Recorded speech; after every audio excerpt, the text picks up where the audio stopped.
तो देखो, original Kantara film के अंदर एक राजा होता है जिसको सुकून और चैन नहीं मिल रहा था, और उस सुकून की तलाश में राजा अपने ही राज्य की जमीन पर भटकता रहता है, जहाँ पर उसे एक एंकलेट की आवाज आती है और उसके जरिए वो जंगल के अंदर जाता है, जहाँ पर उसे एक वर्शिपिंग स्टोन दिखाई देता है जिसको देखते ही उसे सुकून मिल जाता है। और ये कुछ और नहीं बल्कि ये गांव वालों के गार्डियन डेटी दैव पंजोली होते हैं, जो कि उनकी रक्षा किया करते थे। इंटरेस्टिंग बात है कि गांव वाले एक पत्थर के रूप में खुले में उनको पूजते थे, जो कि ट्रेडिशनल तरीके को अच्छे से कैप्चर करता है। ओल्ड टाइम्स में ऐसा ही हुआ करता था। इनफैक्ट आज भी कहीं ना कहीं ऐसा जरूर होता होगा। खैर, अब दैव पंजोली जो होते हैं वो यहाँ पर गाँव के लोगों के अंदर किसी खास व्यक्ति में ही आते थे। खास का मतलब यह है जो कि भूता कोला रिचुअल करके डांस परफॉर्म करता है। राजा को दैव के सामने आते ही सुकून मिलता है, जिसके चलते राजा दैव पंजोली को अपने घर में स्थापित करने की इच्छा जाहिर करता है, जिसके लिए पंजोली दैव मान भी जाते हैं। लेकिन इसके बदले जहाँ तक उनकी आवाज जा रही थी, जो कि 101 एकड़ दूर था, यानी कि उनकी आवाज 101 एकड़ तक गई थी, जो कि बहुत ही ज्यादा डिस्टेंस है। उनका ये कहना था कि जहाँ तक आवाज गई है उतनी जमीन गाँव वालों की रहेगी, और इसी शर्त के चलते वो राजा के महल के अंदर स्थापित हो जाएंगे। और ये सारे ट्रेडिशंस यानी कि भूता कोला ऐसे ही चलते रहना चाहिए और प्रॉमिस नहीं टूटना चाहिए। अगर ऐसा नहीं हुआ, चाहे 1000 साल क्यों ना बीत जाए, तो विनाश हो जाएगा राजा और उसके वंश का। वहाँ पर तहलका मचेगा, कोहराम आएगा, क्योंकि पंजोली दैव का ये कहना था कि उनके साथ एक बहुत ही गुस्से वाले दैव गुलिका भी है।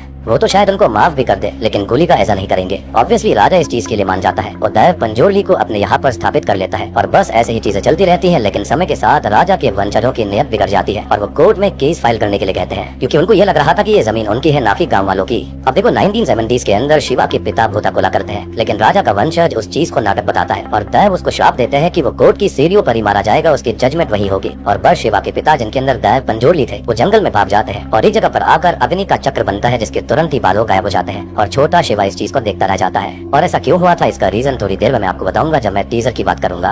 अब शिवा बड़ा होता है और फिर से राजा का वंशज गलत चीज करता है, लेकिन इस बार गुलिका दैव शिवा के अंदर आते हैं और वो सबको बचाते हैं। शिवा भी अब भागकर जंगल में जाता है और उसके अंदर इस बार पंजोली दैव थे, और वो अपने पिता को देखता है और दोनों उसी सर्कल में एक साथ गायब हो जाते हैं। और सबसे बड़ी बात कि इस मूवी के मिड क्रेडिट सीन में हम देख पाते हैं कि ये कहानी शिवा के बच्चे को कोई सुना रहा होता है। यानी कि आप नोटिस करोगे तो यहाँ पर कहानी के अंदर कहानी और कहानी के अंदर कहानी ही बताई जा रही थी। और अगर आप कांतारा का टाइटल नोटिस करोगे तो वो है कांतारा ए लेजेंड, और लेजेंड मतलब होता है एक ट्रेडिशनल स्टोरी। खैर, अब नई मूवी के टीजर के अंदर हम उसी सर्कल को देखते हैं, जिसके अंडरग्राउंड में हम शिवा जैसे दिखने वाले व्यक्ति को देखते हैं। और इस चीज की मेरे पास दो थियोरीज हैं। पहली ये कि यहाँ पर ये कदम्बाज डायनेस्टी के वक्त की फिल्म होगी, तो शायद से परशुराम हो सकते हैं, क्योंकि उनके हाथ में फरसा वगैरह भी था। सबसे बड़ी बात कि हाथ में त्रिशूल है, रुद्राक्ष की माला है और कान में हड्डियों से बने हुए कुंडल, मुख पे गुस्सा और खून से भीगे हुए। लेकिन इस चीज की पॉसिबिलिटी मुझे थोड़ी सी कम लगती है। द रीजन ये है कि टीजर में ये लिखा हुआ है कि ड्यूरिंग द रेन ऑफ कदम्बाज, ना कि ये लिखा है कि इट्स अबाउट देयर डायनेस्टी। और सेकंड थ्योरी जो कि काफी ज्यादा सॉलिड मुझे लगती है, वो ये है कि शायद से ये शिवा के पिता हो सकते हैं, जिनको गुलिका ने पदस्थ किया हुआ है। आई बिलीव ये गुलिका रूपी है, जो कि कदम्बा डायनेस्टी के दौरान के हैं, और उसके ऊपर ये कहानी हो सकती है।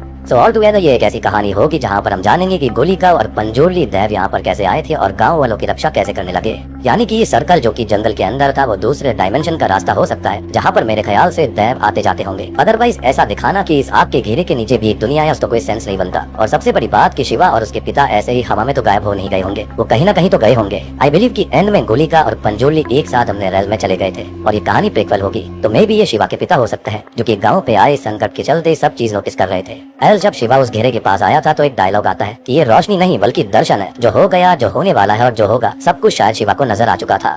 मे भी इस गुत्थी को हम सुलझता हुआ देख पाएंगे कि इस आग के घेरे का राज क्या है, शिवा के पिता कहाँ गायब हुए थे। And by the way, movie की स्टार्टिंग में लैंडलॉर्ड ने दैव को गलत बातें बोली थी, उन पर इल्जाम लगाया था, इसलिए इस चीज को साबित करने के लिए कि दैव सच में है, तो वो शिवा के पिता समेत गायब हो गए।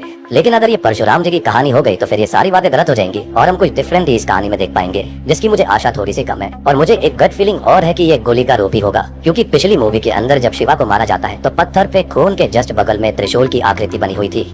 इनफैक्ट मूवी की स्टार्टिंग में जब राजा जिस आकृति के सामने खड़ा हुआ था, वहाँ पर भी सेम त्रिशूल का ही आकार बना था। अब कांतारा फिल्म को समझने के लिए हमें पंजोली और गुलिका दैव को समझना होगा। मैं कोशिश करूंगा कि इसे अच्छे से एक्सप्लेन कर पाऊँ। तो दैव का मतलब होता क्या है? दैव का मतलब होता है गार्डियन डेटीज, जो कि आपकी रक्षा करती है। अब ये गाँव हो सकता है या फिर कोई स्पेसिफिक पर्सन, प्रोटेक्शन के लिए ये होती है और इसी के लिए इनको रिस्पेक्ट दी जाती है, पूजा जाता है और अनादर नहीं किया जाता। लेकिन ये गार्डियन डेटीज बनी कैसे? तो एक बार एक वाइल्ड बोर अपने बच्चे के साथ शिवजी और माता पार्वती के बगीचे में आ गया। अब वाइल्ड बोर तो मर गया, लेकिन उसके बच्चे को माता पार्वती ने पाल लिया, जो कि पंजोली बना। अब ये बड़ा हुआ, जो कि काफी डिस्ट्रक्टिव था और शिवजी ने उसको खत्म करने का फैसला लिया, लेकिन माता ने ऐसा करने से मना किया और पंजोली को धरती पे भेज दिया गया उसकी और लोगों की रक्षा करने के लिए, और ऐसे पंजोली दैव बने। अब बात करें गोलिका की, तो गोलिका का जन्म एक पत्थर से हुआ। माता पार्वती को एक पत्थर रात में मिला था और शिव जी ने उस पत्थर को पानी में फेंक दिया, जिससे गोलिका ने जन्म लिया। अब गोलिका को भगवान विष्णु की सेवा के लिए भेजा गया, लेकिन इनका भी नेचर बहुत ही ज्यादा विनाशकारी था और भगवान ने गोलिका को श्राप दिया और जन्म लेने के लिए नेलोला के घर में भेज दिया। अब जब फाइनल समय आया तो गोलिका ने अपनी माँ से पूछा कि मैं किस तरह से जन्म लूं। माँ ने कहा नॉर्मल जन्म लेने के लिए, लेकिन गोलिका पेट चीर कर बाहर आते हैं और उसकी भूख कभी शांत नहीं होती। तो विष्णु भगवान की अंगूठी को चूस कर उसका पेट भरा गया था। अब यहाँ पर एक और कहानी ये आती है कि जो ये नेलोला है वो अपने 23 बच्चों को खा चुकी थी, जिसके चलते विष्णु जी ने गोलिका को उसके पेट में भेजा, यानी कि गर्भ के अंदर, और उसको खत्म करने के लिए ऐसा करा गया था। अब देखो अलग अलग दंड कथाएं, इसके अंदर क्या सही है क्या गलत ये तो मुझे एग्जैक्टली नहीं पता, लेकिन जैसी इन्फॉर्मेशन अवेलेबल है उसके हिसाब से मैं आपको ये बता रहा हूँ। अब कहानियों के अनुसार पंजोरली और गोलिका शुरू में एक ही जमीन के लिए आपस में लड़े, क्योंकि पंजोरली और गोलिका कुछ और नहीं बल्कि डियोटी स्पिरिट्स हैं, और तभी तो इस रिचुअल का नाम भी भूता कोला पड़ा है। और अगर आप भूता कोला का लिटरल मीनिंग देखते हो तो भूता मतलब स्पिरिट और डियटीज और कोला मतलब प्ले। अब देखो होता यह है कि ये आपस में लड़ाई करते हैं, लेकिन माता दुर्गा ने इस चीज को रोका, जिसके चलते गोलिका और पंजोरली कंपेनियंस बन गए और गोलिका पंजोरली को पूजने लगे, क्योंकि फिल्म के अंदर गोलिका ने पंजोरली को स्वामी कहा था। और इसी कहानी के अनुसार मूवी के अंदर चीजें दिखाई गई है कि पंजोरली ये कहते हैं कि मेरे साथ गोलिका भी है जो कि मुझसे भी ज्यादा आक्रामक है और मैं तो सबको माफ कर दूंगा, लेकिन वो किसी को माफ नहीं करेंगे। और कांतारा चैप्टर 1 के पोस्टर के अंदर जो व्यक्ति सामने खड़ा हुआ है, जिसके हाथ में त्रिशूल है, हाथ में फरसा है, रुद्राक्ष की माला है, तो उसके सामने कई सारे ऐसे लोग हैं जो कि उन पर वार करने के लिए आ रहे हैं। तो इस बात से ही हमको पता चलता है कि इस मूवी के अंदर भी लड़ाई वगैरह भी काफी तगड़ी होने वाली है।